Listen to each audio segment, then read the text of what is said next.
Welcome to Behind the Muscle podcast. Today's guest is an IFBB Pro Classic Physique.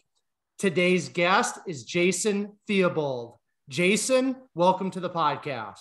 Thank you. Thanks for having me. I'm excited. This will be a fun one. For sure, Jason. I'm really looking forward to chopping it up with you. The first question that I have for you is, who are a few of your favorite bodybuilders of all time? Yeah. Mine are pretty old school because, I got into bodybuilding. My dad bodybuilt, and he had old books down in the basement. And I finally started to go down there and get into the weights. And a lot of the guys that were in them, there were some magazines, but there was some old, just kind of like bodybuilding books. They were hardbound. Samir Benout was on the cover. So Samir was definitely, one of the first physiques I kind of saw. And we can talk about it briefly, but I did get a chance to pose with him when I was in Venice, and that was badass for my 2018 pro debut. So that was cool. Lee Labrada was in the magazines. I really liked Lee Labrada. I know he was never a mass monster, neither myself, but he was just balanced as hell. And then of course, Arnold, just from the movies. I didn't know a ton. I knew he was Mr. Olympia, but as a kid growing up, I saw all his movies, and you're just like, wow, all that muscle. As far as the newer crop, I follow everything, but I think I really like Derek Lunsford. He's always super, just humble, nice guy. Like when I see him out at shows, he asks about my training, what I'm doing next, and here's a guy that's at the top of the league. So probably Derek on that. I mean, his physique and rear double bi are just badass. But I tend to, kind of look at the older crop a little more. What about, since you're a classic physique, IFBB Pro, are there any guys on the circuit, some of these up and comers or the current crop on the Olympia stage in terms of classic physique that you really respect their physique or really respect the way they carry themselves? Yeah, I like Terrence Ruffin. I think Terrence will eventually nab one of those. I've had Terrence on our podcast. I had Terrence, I think before the Tampa Pro, he was there and helping people with posing. So I paid him to come up and kind of take a look at my posing. He's just always a really nice guy. I've, rubbed shoulders with him at the Arnold before, and he's just always been humble and nice, hard worker. So I really like Terrence. I've met a lot of guys backstage. I haven't met tons of the guys at the top, but Terrence is just always ready to kind of chat and just kind of always smiling and a good dude. So, and his physique's just amazing, and he keeps getting better. So, I think Chris is going to be tough to dethrone, but I think Terrence is right there. For sure. Terrence is definitely somebody, just listening to him on some other podcasts and following him on social media, definitely seems like a super humble guy and an individual I'd love to get on my podcast because it's just great. Within the fitness industry, within bodybuilding, there can be a lot of ego. There can be a lot of 100%. Idiots, and it's a breath of fresh air when you have somebody like Terrence and even C-Bum. There's just that, you can just feel that humility from those two guys. I've been told that about Chris. I've just never had a chance to meet him, but I really respect his physique. It's great. But I've met Terrence. I've seen where he's, what he's developed from. He always had nice genetics, but man, he's really put on a lot of size and really stuck with it. Consistency. So I respect that. For sure. Couldn't agree more, Jason. The second question that I like to ask all my guests, just to kind of kickstart our conversation, at what age did you start lifting weights? And then why did you start lifting weights at that age? So it happened over periods of time. My dad had been a bodybuilder. He never competed, but he was a fireman. He was built, big guy, not tall, neither am I, but he was a big guy. I started probably the first time at age 13, and it did not stick. I got to college, and I was playing soccer. I made the varsity team, and they basically told me, you're too small right now to really start. You have good skill. And so, I was talking to my dad. He's like, I'm telling you, you got to get back into lifting. And so I did. Creatine was all the rage that time. I took some of that, gained about 5 pounds, and, it was mostly water, but you're like, oh shit, this is working. And it did look better. I was filling out my shirts a little bit, my mediums, and, it just started, I stuck with it. And once you stick with it and you start to crave that pump and, then, even though I wasn't big, it was like, oh, Theobald's ripped. And it just kind of snowballed to the point where I didn't even play soccer my senior year. I kept losing weight when I'd get back. I just always, I'd be out on the field and be like, man, I'd rather be in there training right now. I'd go in the weight room, my buddies would be in there that I'd make friends with in the winter. And then I had to leave and go play soccer, and they'd keep getting better. And I just, so finally quit soccer to bodybuild. And so it stuck at 18, but I tried a couple other years, 13, 14. I was never a muscular kid. I think I had trouble connecting with the muscle. It just seemed like I was going through the motions, didn't really feel the muscles working, but I'd be sore as shit. And it just was hard for me to stick to it. By 18, puberty finally was kicking for me. I was a late bloomer. And then I think, I didn't get huge, but I developed kind of quick in terms of just my body leaning out like crazy and looking way more muscular. So it stuck. Cool. Now I've had a few guests on here lately that have kind of told me that their dads also did some sort of strength training. They never really competed. And I'm always curious, especially, we're going back quite a few years. Bodybuilding definitely wasn't what it is currently. How did your dad get into strength training and bodybuilding and kind of training like that back in his day? Being a fireman, they had it at the house, and some of the guys would do it. And so he got into it then. And he is more of a all or nothing, I think. And so he jumped right in, like, eating 5,000 calories. He never was super shredded, but he was always round and big and just eating tons of food, taking liver tabs. And then, he trained at a gym. It was a hole in the wall called Mendenhall's. Matt Mendenhall was from Cincinnati. So he had some gyms he was trying to get going. I remember going with him a couple of times. I mean, it was nothing but fans, big dudes, clanking weight. It was not fancy. But then, it was like after 4 or 5 years, it was like, if he wasn't going to be able to do it 100%, he just didn't do it. And so he kind of stopped, and that was it for him. I mean, he maintained his muscle mass for years, just from what he built. But it's, I think it was a firehouse. Cool. Very cool. So I like to use that question, Jason, to kind of transition into my guest's childhood and a little bit of the backstory. So if you don't mind sharing with us, where did you grow up? You already brought up soccer, so I'm assuming that was a big part of your childhood, but just talk about your parents, talk about any siblings, talk about anything that kind of sticks out in your mind from childhood, including sports that you played, and then we'll stop right around that high school time, and then we'll go from there. Yeah.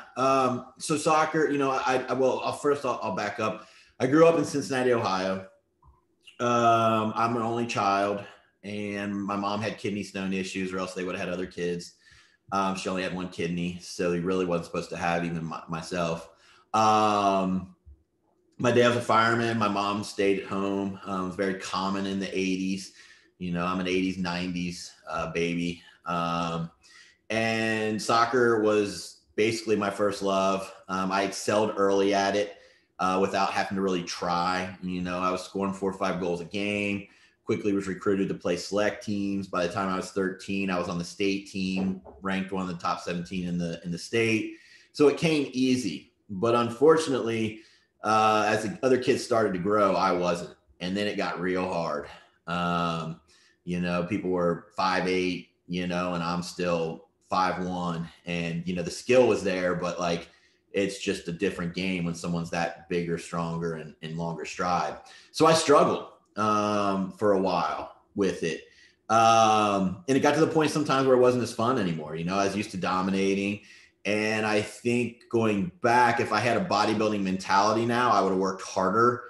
But everything else in life was more important as I got into high school, friends, girls, even a little bit of drinking. And so I didn't apply myself as well. And I still started in high school, but I ended up at a D3 school. And I think I didn't probably apply myself as hard as I could have. And I've learned a lot from bodybuilding to how to work hard, because I really don't think I had the greatest genetics for it anyways. No one looked at me and said, hey, you should go be a bodybuilder. So that was kind of the childhood with soccer. As far as school, it always came easy to me. I didn't really have to study a ton. Was always kind of a straight A student. I went off to college. I went to Center College in Danville, Kentucky. That's where I played soccer. It's just a small D3 school. And then I went to law school, and I became a lawyer for 15 years while I was building Scooby Prep and burnt the midnight oil many a nights, and was building businesses. And for a while there, bodybuilding kind of took a back seat. I even think for a year while I was new in-house corporate counsel, I didn't even really get to train. I would close the lights off with the boss at 8 p.m. And, maybe on the weekends I get a session in here or there, but bodybuilding kind of took a back seat. So I was never one of those guys that was like, oh man, I'm going all in on this. I kind of felt like for me, I had decent genetics for the local level and the regional level, but, I was never going to be where I would make true money out of it. Now, I do coaching and things, and I have a supplement company and things. We can get into all that. But as far as on the stage, and being some magazine sponsored athlete, what else? Other than that, as far as childhood, always had a lot of friends, was always kind of captains on my teams.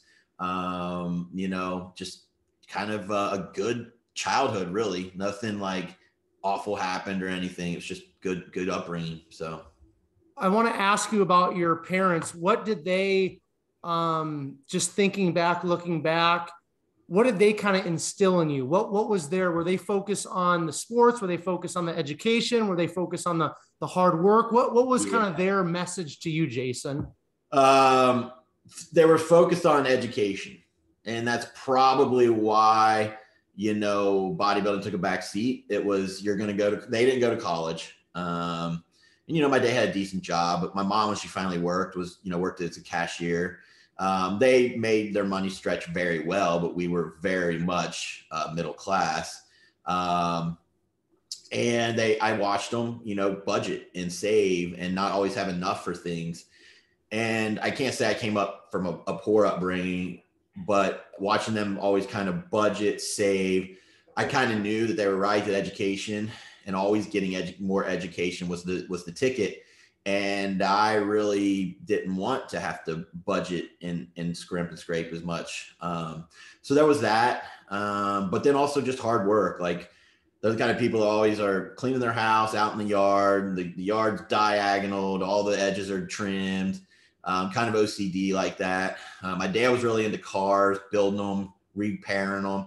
It didn't really stick with me. I'll be honest, we're kind of different. He's definitely blue collar, likes to work with his hands, and I do not like that shit at all. I would rather be educated, have the money to pay someone else. And he always said, he's like, man, I have all these skills I can teach you. He was carpentry, everything. He's like, but you better have money to pay people to do your shit because you aren't learning anything. And it just wasn't, we just weren't the same that way. But it was hard work, education were the main drivers. And I think it took, they did what they should do. And I took the lessons from it. Cool. Two more things I want to ask you about, and then we'll kind of start transitioning more into the bodybuilding and business. You mentioned earlier that you were a late bloomer. I was too. Did that have any effect on you in terms of just maybe your mentality or socially or anything like that? I mean, not necessarily just, when you were younger, but even going into college and things of that nature. Oh, 100%. I mean, when you're in 6th, 7th, and 8th grade and you're, the stud soccer player, all the girls like you, the guys start growing and now they like them and you can barely do shit on the field and you're not starting anymore.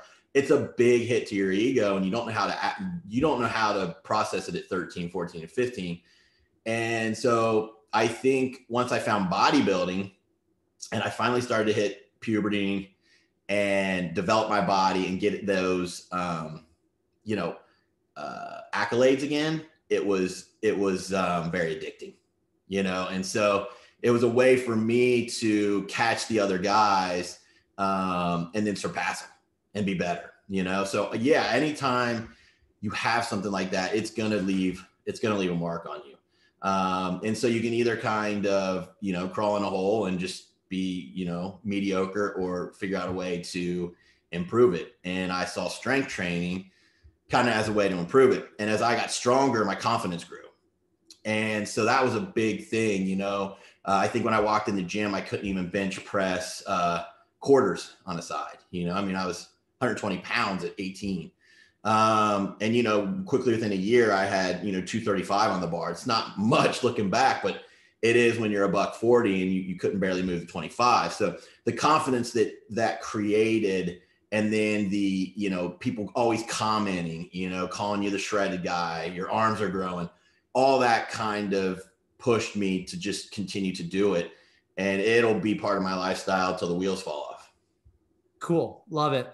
One other thing now, how did you kind of get into the mind frame of you wanting to be a lawyer? Is that something that started in high school, or did you kind of transition to becoming a lawyer once you were already in college? I'll be honest. I chose it because when I went to college, I went to a liberal arts school. If no one knows what that is, they don't have as much offerings. It's basically built for going to get a PhD, a master's. And so when I got there, I was actually pre-med, and that was more for my parents. They really wanted that for me, but I'll be honest with you, I didn't have a great work ethic yet. School had always came easy for me, and I was now going to have to study hours upon hours and remember Krebs cycles and all this biochemistry bullshit. And I just didn't want to fucking do it. And so I switched majors. I remember to sociology, and they about shit their pants. They're like, what are you going to do? Go dig in Egypt? And I go, well, maybe. It sounds cool. And so they're like, no, you're going to get a business education. I go, well, they don't have business. And they go, well, what's the closest? I go, economics. They go, well, you're a double major and we're paying, so you better do it. So I had a double major. I had sociology, one I enjoyed, and I had economics, which I actually really fucking hated. But they were right. And so when I got out, I did get a job at Fidelity. I was really interested in the stock market. In college, I started our first investment club where I got the school to put up $1,000 purse. I got a bunch of people to join. There was online sites where you could run like mock investments, and we would meet, and I'd bring in people from like Hilliard Lyons locally and just different things. And so, once I kind of got into that, I got out of school and went and got a job at Fidelity. And they taught me, I got my Series 7, my 63. Series 7 is a very hard test to pass. And I was trading stocks on the phone. But man, it was 12 hours on the phone, 4 days a week. Every move was monitored. And it was just monotonous as hell. And after you put in your time, you could have transferred within the company. But during my studies, like corporate lawyers were discussed in the book, securities lawyers. And I had a few friends who had went to law school, and they were doing really well with it. At that time, I mean, they were giving signing bonuses coming out of law school for the bigger firms up to $25,000 plus, 6-figure incomes.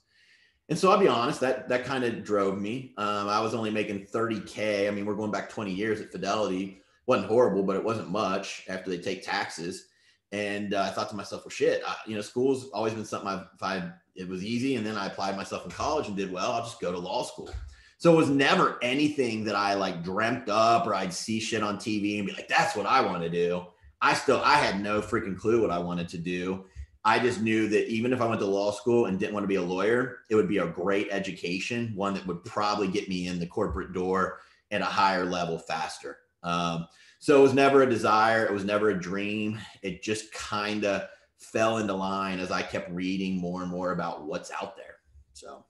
And is it fair for me to assume or kind of gather from what you're sharing, in those younger years, was money kind of like the main motivating factor for you? And that was kind of like what you were just striving towards? Because It sounds like to me, Jason, like you didn't necessarily know what you wanted out of life, but at least money is something tangible that we can kind of pursue and chase. So was that kind of your focus 100%, early on? And I don't mind admitting that. Yep. I was money driven, and I knew I had the head on my shoulders to, go and do it. So I did it. And I think some people shy away from saying they're money motivated.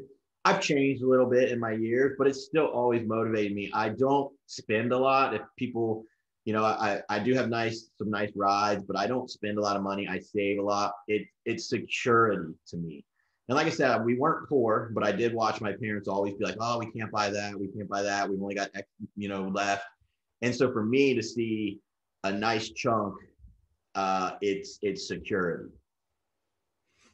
I'm right with you, man. I think, money obviously isn't everything, but it definitely, it can definitely be a great motivator. And it's something kind of tangible that all of us can kind of, keep track. And especially those of us that are in bodybuilding, it's like, we keep track of workouts, we keep track of our food. Money is just another measuring stick or measuring tool, right? So nothing wrong with that at all. So let's start kind of transitioning into the bodybuilding talk. So you said, the weight training really started to stick when you were 18. Yep. Did you, when you're going to college and, doing the business stuff and the lawyer stuff, were you, I know you said bodybuilding kind of took a back seat, but were you still strength training throughout all those years or not? Yeah. So through college, I did not give it up. Once I got the taste of that, and I mean, I'll be honest, like I have no problem saying this either. The women I dated got better looking. Like, it is what it is. And so I was just addicted. And so I wasn't giving that shit up. Like I always made time for my, weightlifting. If it meant I went at 6 a.m. because I had labs and shit all day, I went. And I had friends who were just as dedicated. And so it stuck. And the only time that I gave it up was when I got my corporate counsel job. So that's in-house lawyering. I did it without having to work in a law firm, which is unheard of. And I was like, man, I got to bust my ass. And so I would literally get there at 7 and walk out with the CEO. And finally, after a year, he goes, Jason, if you keep this up, you're going to end up divorced like me. This is my business. You're an employee. You can clock out at 5. You're doing a great job. And he gave me like a $25,000 raise. And so that point, I started to get back to my lifting and bodybuilding, which always did ground me. But, sometimes you got to decide in life, like what's more important. And at that point in time, my career and getting financially successful and set was more important for me. But other than that, I've never really taken downtime. It's always become a staple in my life. So, how did you kind of go from, cause you learned a few things from your dad or whatever. And then, you're kind of, I'm assuming more sport specific training when you're 18 and in college. When did that shift go from just lifting weights to become better at sport, and transition into strength training, lifting weights for bodybuilding specific? And then talk about maybe some of those early mentors or those people that influence you in terms of bodybuilding training. Yeah. So, I've never been a big guy, but I started to look rounder and I started to have that look as I came out of college. But, so when I started working out at this local gym, I was in law school. So I lived at home and I went to this local gym and there was bodybuilders in there and they started talking to me and saying, oh, what's going on? You compete, you do this. I'm like, no, I was like, I'm only like 155 pounds. Like, what am I going to compete in? Because I only saw the guys on the magazine, you know what I mean? Like Samir and Lee. And I'm like, I'm just here to look better, and have a six pack. And they're like, no, man, like there's bantamweight classes and we could diet you down. And, you're a little tall, but your proportions are so good. You just look pleasing. You want to do it? And I'm like, I don't know. And I was like, well, what's it entail? They're like, well, we'll bulk you up, and then we'll cut you down. And I had a local guy that owned a supplement shop where I bought my supplements, and he was a Masters Nationals competitor.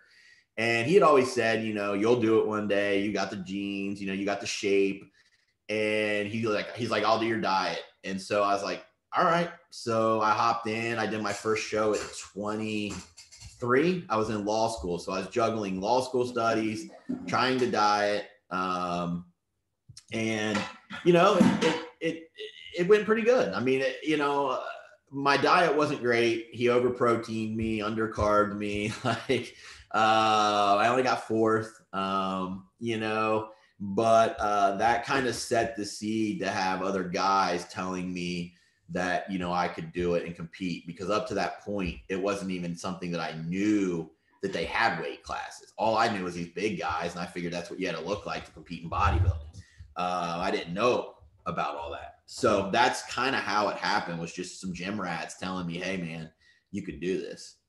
So, going through that first prep at 23 and competing for your first time, did you, even though, maybe the coaching wasn't the best or whatever, but for you, was that kind of like the sealer? Did you immediately just enjoy it and say, you know what, I'm going to be competing again? Or did it take you some time to step back on stage? No, so I got fourth that year.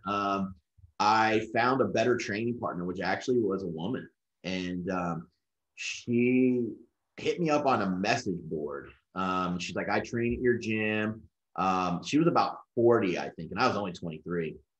She goes, I train at your gym. I need a training partner for Masters Nationals.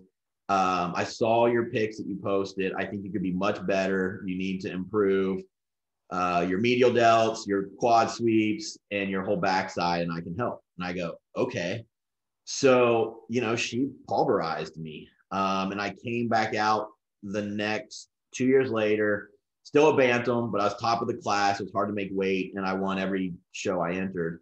NPC, still natural. I always struggled to kind of get shredded glutes, but everything else was pretty tight. I posted pictures on my stories, and I did really well. And from that, I was hooked. Once you taste that victory, it hooked me. Very cool. So why don't you just unpack a little bit of your competition history, Jason, and then talk about when you earned your IFBB Pro card, and we'll just kind of continue on. Sure. So as I said, I did my first show at age 23. I think that was 2001. So I've been at, getting on stage 20 years. Nothing came quickly for me. I think what I had on my side was a small waist, a nice X shape. But other than that, I was a very straight up and down guy. I already told you I was only 120 pounds. It wasn't like I started this at 180, 170, 160, like a lot of guys. And, I stayed a bantam probably 2 to 3 years of my competitive career. Then I moved to lightweight. So lightweight by now we're around 2007, a few years into my career. I'm still winning. I went and did junior nationals, still natural. 2009, I got sixth, and backstage, a lot of guys are like, well, what are you taking? And I'm like, creatine, BCAAs, and yohimbine. And they're like, no, like, what's your cycle? And I'm like, I don't do any of that, They're like, oh man, if you did, you'd probably do really well, like even better than you're going to do today, and blah, blah, blah. There was like 22 guys in that class. I mean, because there was no classic. And, in 2009, junior nats was still a really stacked show. So there was 22 lightweights or something. And I took six. And honestly, that morning I weighed 143. So if I really knew what I was doing, I probably could have made bantam and just starved in and then filled back out. But everyone at the time had told me, don't ever worry about your weight. Just bring your best look. So I didn't worry about my weight, so I did well there. After 2009, I took some time. Well, I did nationals. So 2009, 2010, I did nationals, lightweight still, and I was peeled. So I'm 33, 34. I finally went into the ped side. I'd had low T. So I'm 33 before I even touch anything. And that was the first time I had shredded glutes, back's tight as shit. I'm walking in there thinking, man, I might be able to crack the top 5. And everyone's talking to me backstage saying how lean I am and how good I look. And again, there was 24, 25 guys. And when I came out in my row, just the first quarter turns, I had to stand next to the guy that got 1 to 2. And so I think I got overlooked. But at the end of the day, there was 2 guys standing at the water cooler when I come back around, and they're like, let's go. We're getting ready to go back up. I'm like, what are you talking about? And they're like, aren't you in the top 5? And I'm like, no, I'm not. And that stung. And I ended up getting 14th or 15th. So I placed, but there was guys ahead of me that didn't have abs, literally in the ab thigh. And it was just an odd thing. And one of the judges actually called me on the phone. He's like, man, you got overlooked. He's like, it happens at those big shows. He's like, don't quit, just stay with it. But that stung. I poured my heart into that prep. I think guys started prepping that year at January, and nationals were like, October or something. I'd done a few shows. I stayed lean through vacations. It just didn't come about, man. And so I took some time off. I think I took about 3 years off. Came up into the welterweights. And I had a bad showing. 2014, my adrenals were off. Just years of competing, and I had a circadian rhythm was off. Cortisol was high at night. I just couldn't get in shape. But I finished the prep, it's like finish the drill. Was not a good look. I still cringe. And at that point, I really didn't know if I wanted to compete anymore. I thought, it's taking a toll on my body. I'm now 36. Is this something I really want to do?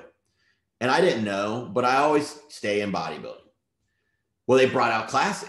I'm 38 now. I'm looking at the winners and I'm like, I can do this. So I had 7 weeks to junior nats. I hadn't really been training to compete. I mean, I always trained quote unquote hard, but it wasn't the same intensity. Like, God, I got to improve. I got to get on stage. So I threw a prep together in 7 weeks, and I got third out of 22 guys behind Courage Opara. And I forget the other guy. He doesn't really compete anymore. Everyone's like, you got to go do Masters Nats. You're going to win. You're going to get, you got 4 weeks. You'll get even harder. You're going to win.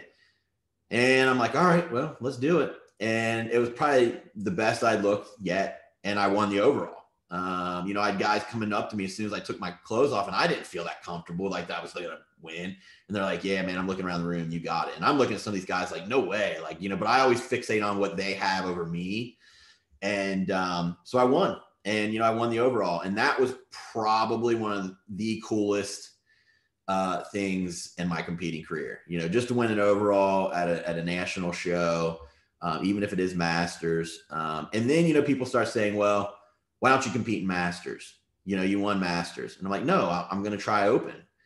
And so I did the Hurricane in 2018. I took 2 years off. I gained about 18 pounds, came in at 183 up from 165 because my cap as an amateur was 165 back then. And I got fifth, and I'm like, okay, so I can hang. And so from there, I kept trying to crack it, and I got leaner that year, and I got second at the Kentucky Muscle out of 17. And that was a tough pill to swallow because I was 1 point away. It was an Olympian that beat me. And ever since then, I've never been able to get closer. This year, I got fifth at San Antonio, and Kentucky was not a good showing for me. I tried a few different things. It didn't pan out. I had a tough off season. My legs were down in size, 100%. My knees were killing me. So right now I'm not sure where my future is, but that is my background and where I've kind of been. Excellent, man. I want to ask you, after you competed in nationals in 2010, you said you took a 3-year kind of hiatus from competing. Was that just for personal reasons? Was that just to put on some more size? Did you just need a break? What was that 3-year hiatus about? It was a lot of personal. I don't want to get into it too much, but I did get divorced last year. My ex-wife supported a lot of things, but did not support the bodybuilding and continuing to keep competing. So there was always let's not do this. Let's pull back. I think it's time. You're done. So that, just continuing to build the business. Scooby Prep, after that nationals, even though I didn't place well, I was really peeled up, and, I was starting to do preps, and my business took off after that year, like just big time. So, I'm trying to go to a 40-hour corporate law gig every day, run a business where now I've got about 50 to 60 clients. Most of them are competitors. And, still be a husband and a dad. And it's just a lot. Bodybuilding requires so much of you. I think it's one of the hardest, quote unquote, sports. We can debate whether it's a sport, but you can call it an endeavor, because a lot of sports, you can eat good, but you don't have to watch what you eat per se. I mean, unless you have fat genetics or something, but, bodybuilding is it's all encompassing. And so I needed time away, and, I knew I was going to keep getting better. Like I said, I came back as a welter. I gained some muscle, but after that, pouring all my heart and soul into that and kind of seeing where I placed and knowing I got overlooked, there was times where I was just like, man, is this really worth it? Like, you can put all this time in, and then they just tell you, oh, you got overlooked, try again, and it's like, man, that's a lot of toll on my health. I get bad anxiety when I prep. And I've always tried to work on it. It's gotten better, but it's still not great. So yeah, man, it was just all of it. It was just all of it. So one more question here, and then we'll, I want to start kind of maybe getting into some business talk. Yep. And you just brought it up. You just said you get bad anxiety within prep. That's something not necessarily in prep, but it's just a day-to-day thing that I have to work through is anxiety. What does that look like for you, Jason? And how are you continuing to work on that and trying to work through that? Because it is something that is a struggle for, myself and probably a lot of the people listening. Yeah. Well, without getting into too much detail, part of what makes it worse is the pads that are used. And I don't know that I really want to go that route anymore. It makes them worse. It zaps serotonin, different things that way, all the fat burners. It just aggravates being someone who's a little more anxious and revved up. And so what happens to me is I shut down really emotionally and I go into what is really like robot mode. And, it's like survival mode. Like, what do I have to get done today? I'm going to get that done. But then everything else seems to kind of take a back seat. And I try not to do it. I try to still be open to loved ones. I still try to be the best dad, but it just is very difficult. And so every day is probably tougher maybe than some other people experience dieting. I've always said I'm not going to be one who's going to run the gamut and do 10 shows in a year because I can't mentally, unfortunately. And I've taken neurotransmitter tests. I'm all gas, no break. I mean, I have very little serotonin, very little GABA. I'm high adrenaline. It's served me in some ways to be successful and to have that energy, but in other ways it's affected health. And I think it does play a toll when you diet. And we know when you diet, even if you do it naturally, that your serotonin levels tank. And so for me, it's not really that great of an experience. I change a lot. And I don't know if other people get cold, but I get very cold and I don't like it. And I know this about myself and I get very antisocial. Like when I go into the gym now, I'm smiling. I want to say hi to everyone. I like, there's younger guys in my gym. I want to help them pose.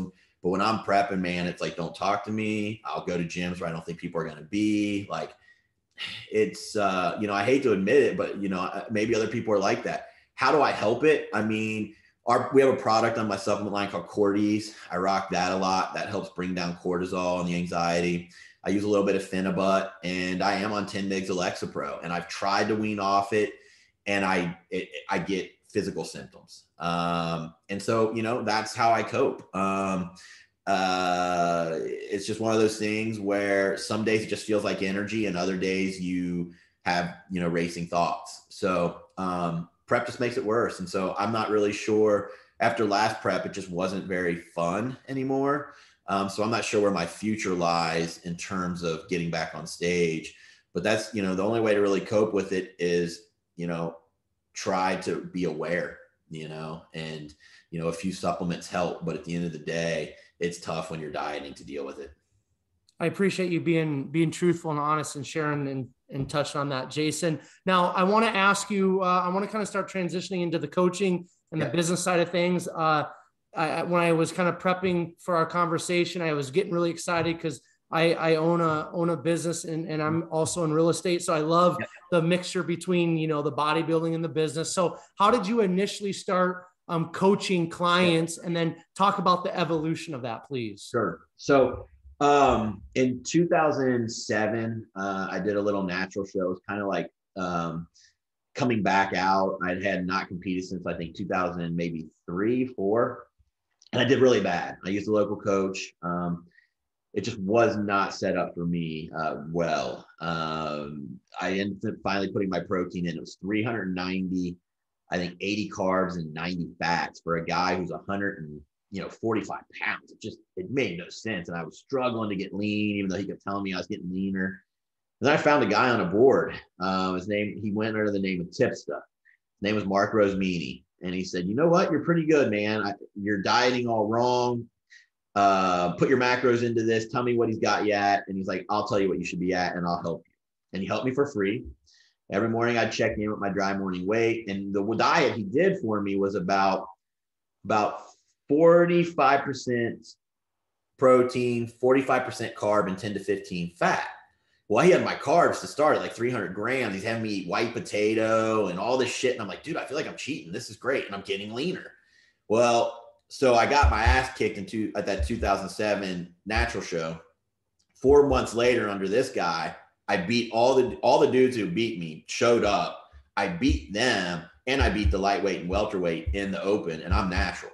And it was in Northern Kentucky, which is a big regional show. So then everyone's like, "Oh, are you gonna go do junior nationals?" I'm like, I don't even really know what junior nationals is, but, and so then people locally start saying, well, how did you do that? How did you get so much better? And I'm like, well, honestly, I ate more carbs, less protein, and lowered my fats.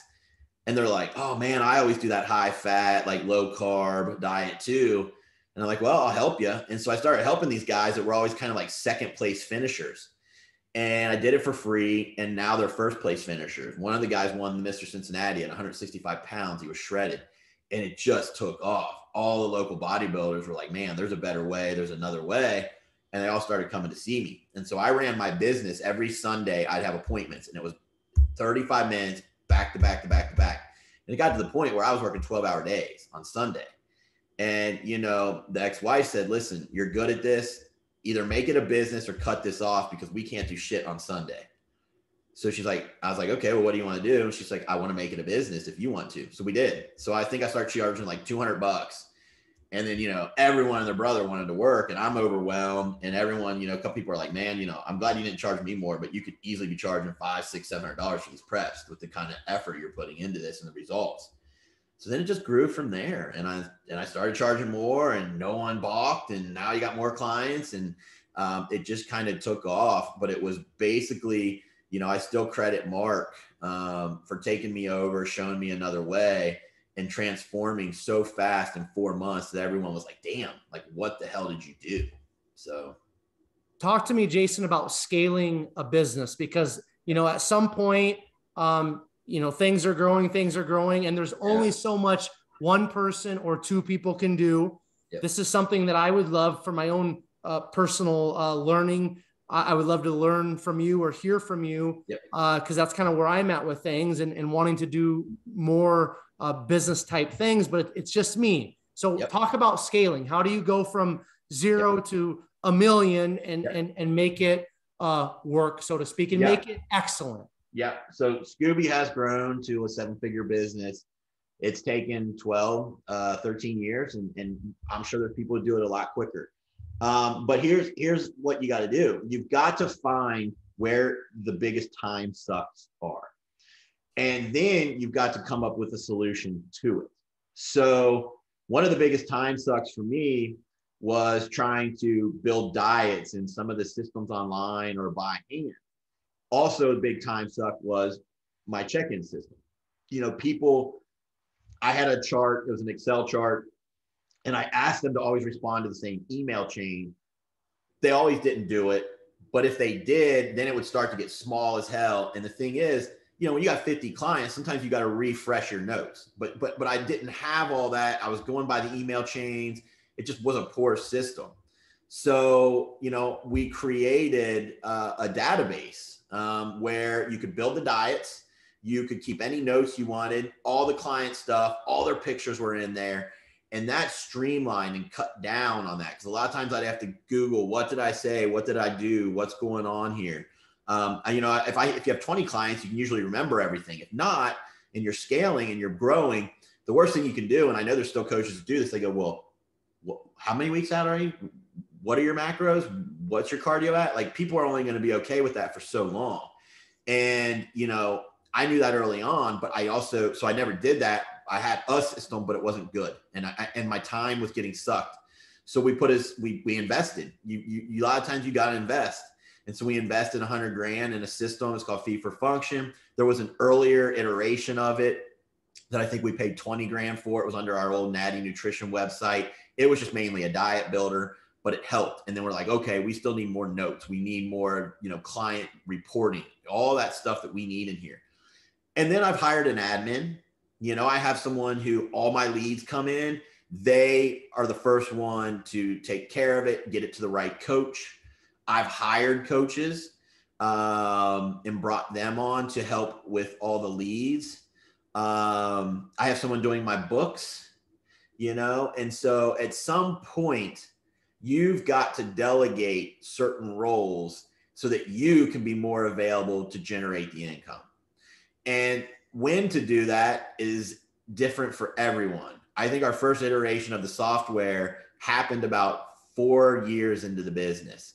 And we realized that my time is getting sucked and I really was capped at 50 clients. But hey, if we built this out for 20K, I can raise myself to 100 clients. Well, that's going to make the 20K back in 3 months. And then everything after that is gravy.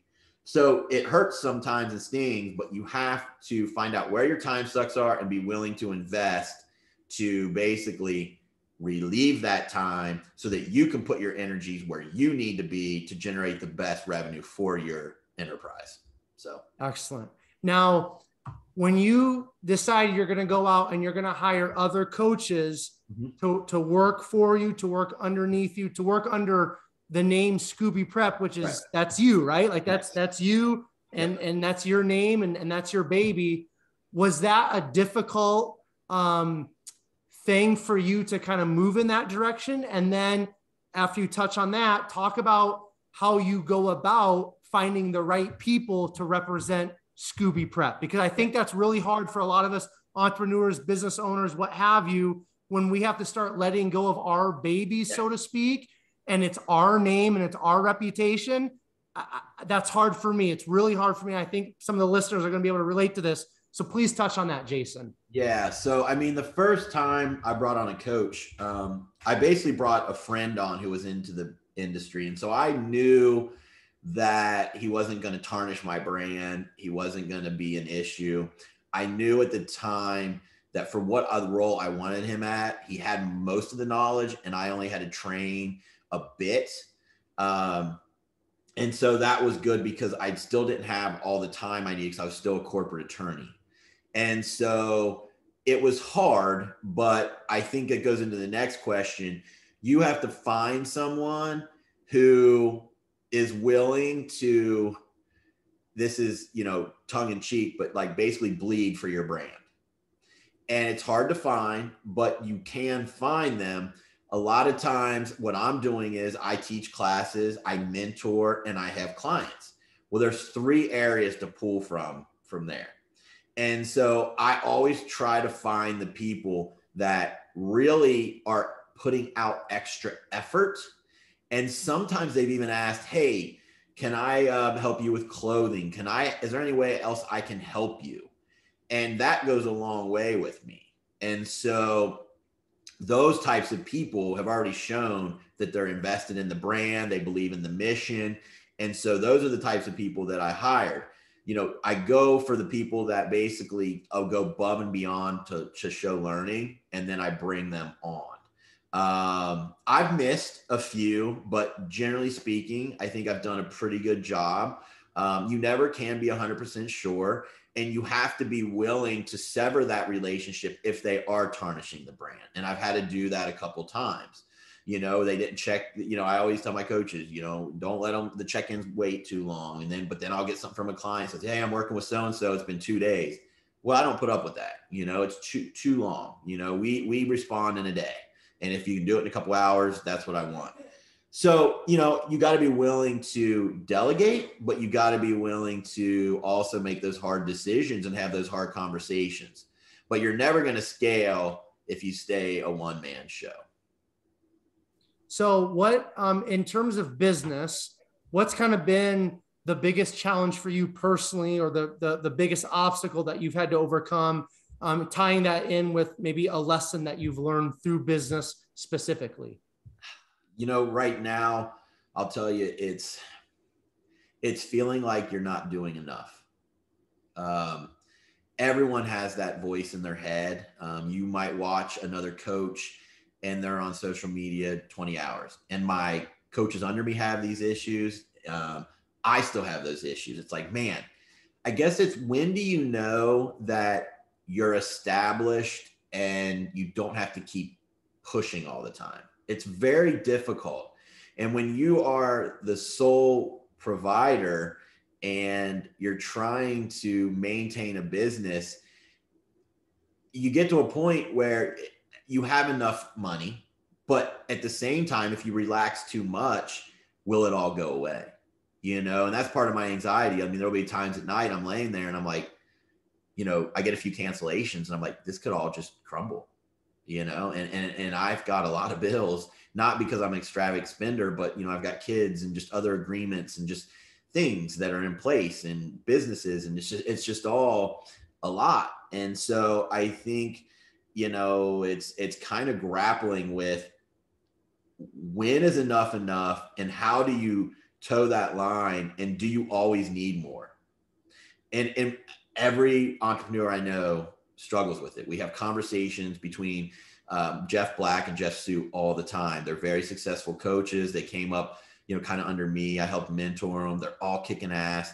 And it's always like, man, when is enough? And I don't know the answer. And it kind of creeps me out sometimes. And that's just the honest answer. As far as everything else, I didn't have some of the struggles that these coaches have because I started early.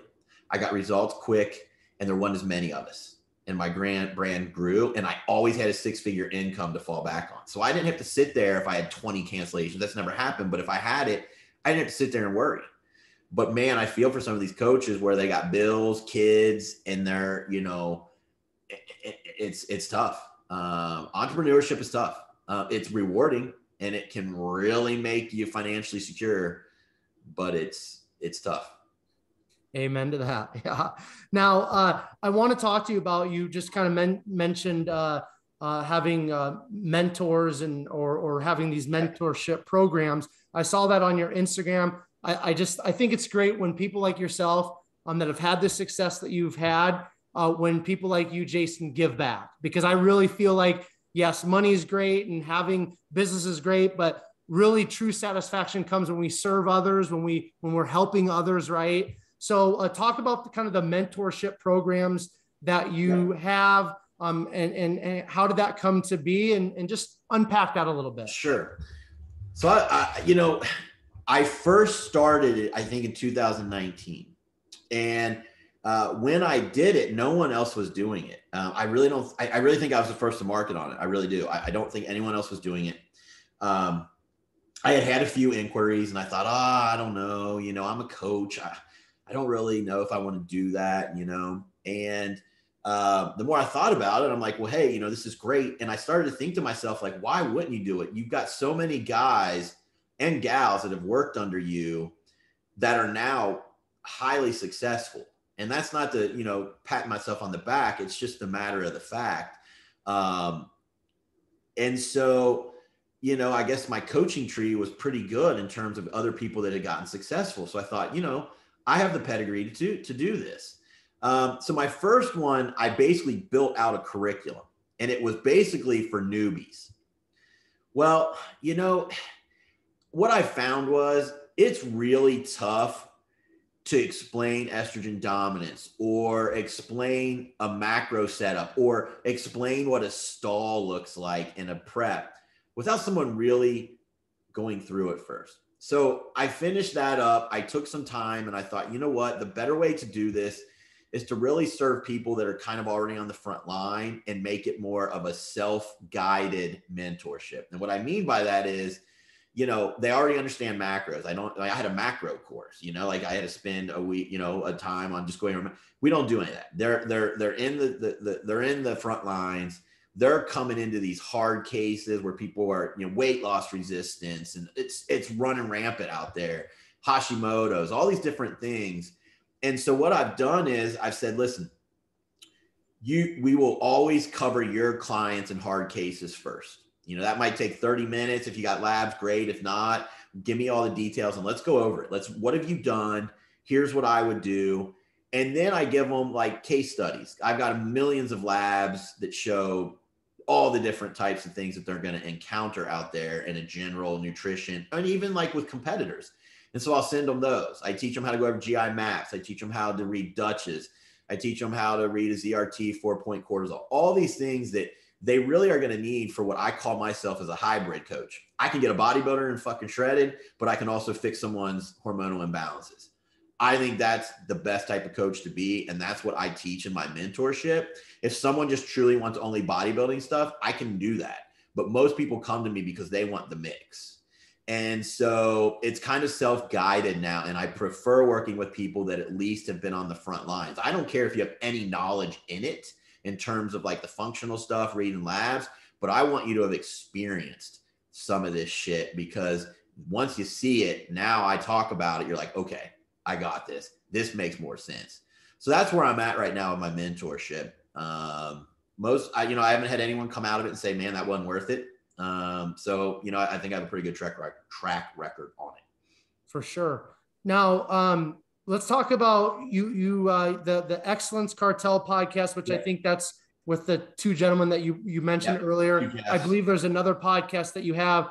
Just talk about podcasting and talk about being able to give back through that type of medium. Yeah, podcasting is really cool. Like, I like it because they get a chance to know me, my personality. I try to be myself on there just as I would be if you meet me in person. And you can educate people and make better coaches and better competitors or better general nutrition, whatever. We serve both demographics. And then from a business standpoint, I mean, I'm not going to lie, it's great advertising. There's no real cost to it. And I can spend less time posting on my feed in Instagram, because every week, twice a week, I'm giving out information on my podcast. Now, does it hit as much people as my 18,000 follower on Instagram? Maybe, maybe not. I still use that tool, but it's allowed me to kind of ease up on Instagram solely and kind of get my voice, my knowledge, and just kind of how I am personality wise out into a different demographic, really. What is the impetus behind the Excellence Cartel? Is that more business focused then? So it's morphed. We started with mainly business. But as it's gone along, people really want our knowledge on, prep, our knowledge on reading labs, reading this, going over that. So we've kind of morphed it and we cover everything. Now we've got a nice little format where, like, once per month, we bring on a brand new coach, and we bring on Matthew Park from TRM, which is a course that you can take to improve your coaching. And we go over and pick apart their business and basically explain where they can be better, what they can do better. And so I think that's great for new coaches. Then we still bring guests on and try to have a training education. Right now, we've been having Jason Coley's on. He does a lot of like programming online for people all over the country. So we'll have that. So we've kind of broken it into segments. Then we do a Q&A with us. So we kind of hit different ways each month, and we're a little more organized now. But it's morphed. It's just not all business. But we still love to talk business. But we do a little bit of everything. Cool. We're gonna start heading towards the finish line. I do want to touch on a few more things before we wrap up our time. Yep. In terms of coaching, when you are mentoring people, or just from maybe what you see through social media or what you hear, what is kind of the biggest mistake or pitfall or area of improvement that you see most coaches, whether that's a health coach, nutrition coach, bodybuilding coach, prep coach, what's that area that you see is something that they struggle in, or that needs to be worked on when you're kind of just viewing that from afar? So as far as like when I mentor them, what do I see, like kind of weaknesses and things? Yeah. A lot of coaches that come to me, a lot of their weaknesses still stem around reading lab work, and then what to kind of do with it. They can tell when something's high or low, but that's not always, it doesn't always have to be marked high or low. There's ratios, and there's things that balance off of each other. And I think learning those intricacies are an issue right now in my mentorship. As far as just viewing it from like maybe a 5,000 foot view, right now the industry is getting a lot of people in the coaching. And so I think that, you have to toe the line of your advertising. You don't want to be annoying where you're putting it out too much and saying, hire me, I'm giving these discounts. All that is really bad. Doesn't work well. Or they'll put a picture of themselves in shape, and it's like, hire me for nutrition, or, blah, blah, blah. That's all it is, and there's no really forethought behind their knowledge base, or, why someone should hire them. So those are some of the, the further view. And then when I get up close with people, it's just, they kind of have a bit of knowledge because they've read here and there and they're trying to apply it, but they just don't know how to put it all together. And so that's where I come in and say, all right, here's a format. Most cases we can start here, here, and here. Now there's going to be intricacies in between, but we're going to flush them, we're going to feed them, and we're going to deal with the functions. And if they follow this format, then in the intricacies is where I teach them. So I try to help organize them because they're kind of hunting and pecking and pushing things here, and they just don't have the knowledge base. I think there's so many damn people out there that have hormonal issues and need help because all it's been is diet, diet, diet, instead of, hey, eating a bit of a surplus and let's build muscle. We got all these people with all these health problems, and these coaches want to help, but they don't have the full knowledge base yet. They need to get a mentor. They need to get under a coaching team somewhere where someone can help give them the format and a guide to go through and then learn the intricacies inside that. Talk about new ethics formulations. Yeah. So I always kind of said I wasn't going to do a supplement company unless it was something kind of new and innovative. I actually started, my first supplement company was under Natty Nutrition, and we had a product called Slintrol. We had Suppressed, and those two became GDA Max and our Estracort and New Ethics. I also just had creatine, glutamine, whey protein, and it was starting to grow, but there wasn't anything exciting and new about it. I didn't have the knowledge base yet, and I just didn't turn my crank. And so we shut it down, and we just kept Slintrol and Suppressed for years.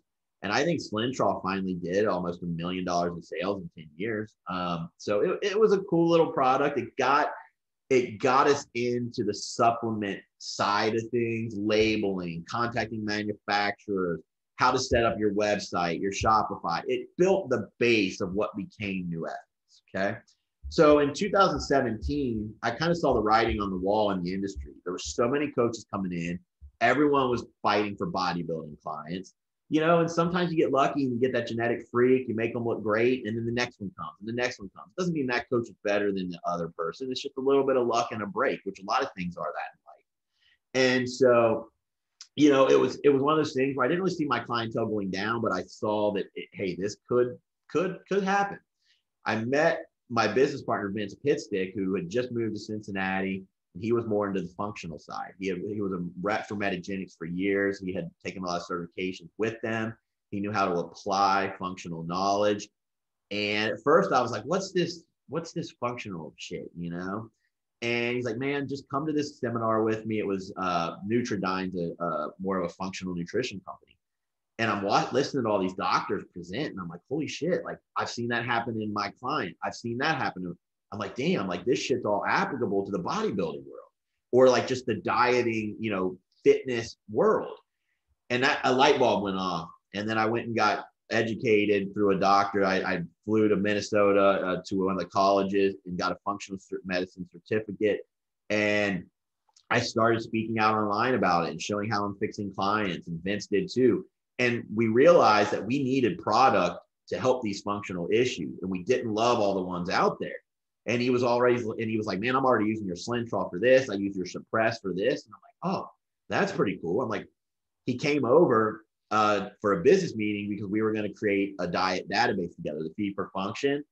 And both him and I were way more cranked up about a supplement company than we were about the diet database. So I said, well, why don't we shelve the diet database? Our old one's good enough. Let's create a supplement company. And we just started throwing out names. I think the first one was Clean, but someone kind of had it. And then he was like, what about New Ethics? And I'm like, that's it.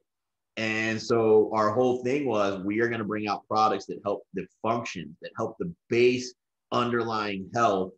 We're going to let other people do the pre-workouts and let other people do the creatine. We're going to do something different and bring it to the bodybuilding world. And our biggest was, you got to get results, because we're using them ourselves. If this thing doesn't even take off, we will continue to use them ourselves, make a little profit. And so what?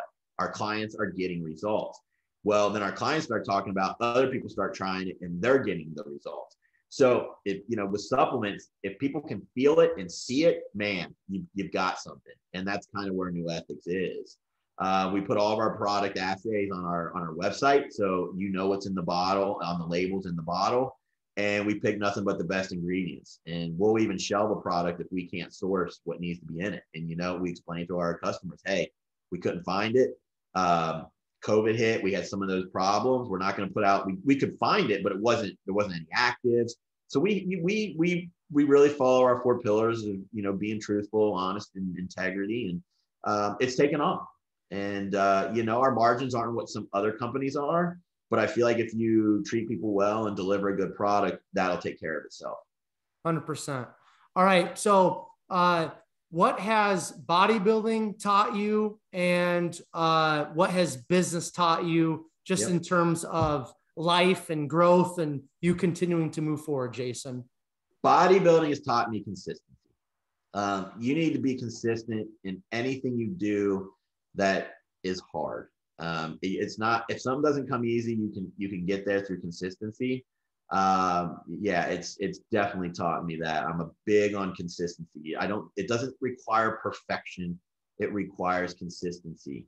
As far as business, man, I'll tell you, you've got to be kind of tenacious and not afraid of failure.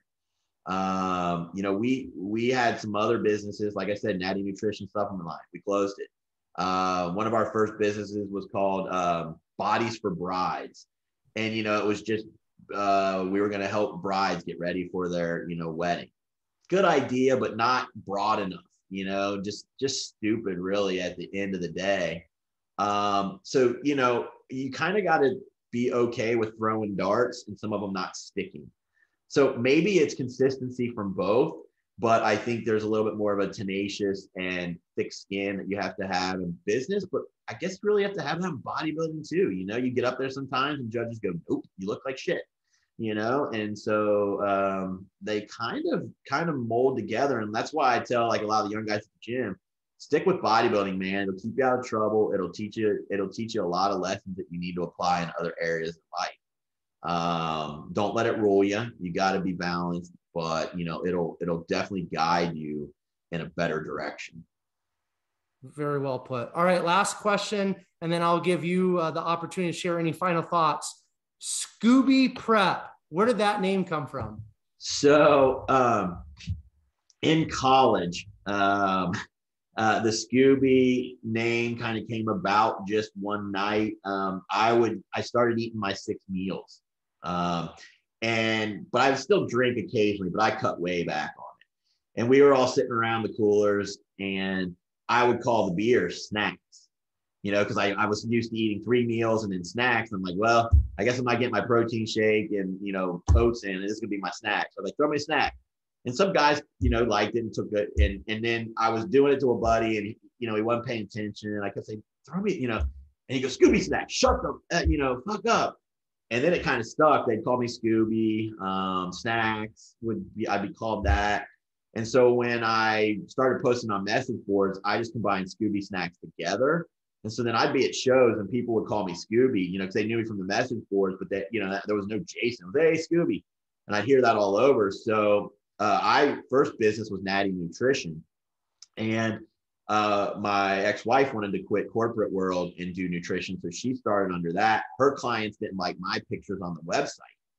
They'd be like, well, I don't want to look like that. And, you know, we'd be like, don't worry, it takes years and you're never gonna, but, you know, so I got out of the business and we rebranded Scooby, and I just used the moniker because people knew me by it, put prep, and, you know, I thought it'd be one of those things that would stick. People would remember it. And it worked. It worked well.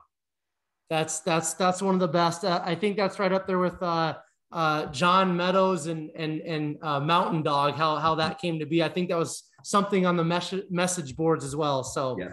Love that backstory. Jason, if you have any final thoughts that you'd like to share with us, I would love that. And then where can people connect with you? Where can people find out more about the supplements and everything that you have going on?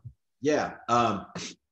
You know, first, thanks for having me. It's been fun just to chat about, you know, a lot of times I'm on podcasts and it's technical stuff. This has been kind of cool just to kind of shoot shit. Everyone loves to talk about themselves, right? So it's kind of cool.